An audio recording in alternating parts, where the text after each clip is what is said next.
કલકત્તામાં doctor સાથે થયેલ rape with મર્ડરના ઘટનાને મામલે છોટાઉદેપુર જિલ્લાના બોડેલી તાલુકાના ડોક્ટરો હડતાલ પર ઉતર્યા।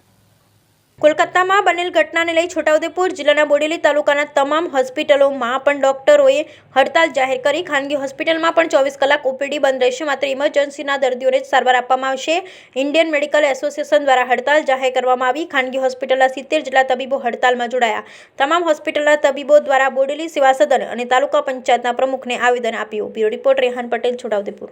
આજે બોડેલીના તમામ તબીબો જે આરજેકર મેડિકલ કોલેજ કલકત્તામાં જે એક પલ્મોનરી મેડિસિનની રેસિડન્ટ ડૉક્ટર ઉપર રેપ અને સાથે એની હત્યા કરવામાં આવી છે, તો એના વિરોધમાં સમગ્ર બોડેલીના ડૉક્ટરો આજે ઓપીડી સેવાઓ બંધ રાખી અને આ ઘટનાને શબ્દોમાં વખોડીને એનો વિરોધ નોંધાવતું એક આવેદનપત્ર તાલુકા પંચાયતના પ્રમુખ ડૉક્ટર શીતલબેનને આપેલું છે અને બોડેલીના તમામ ડૉક્ટરો જે આ ઘટનામાં સંડોવાયેલા હોય એને પકડીને એના સામે કડકમાં કડક કાર્યવાહી કરવામાં આવે એવી અમારી માંગ છે।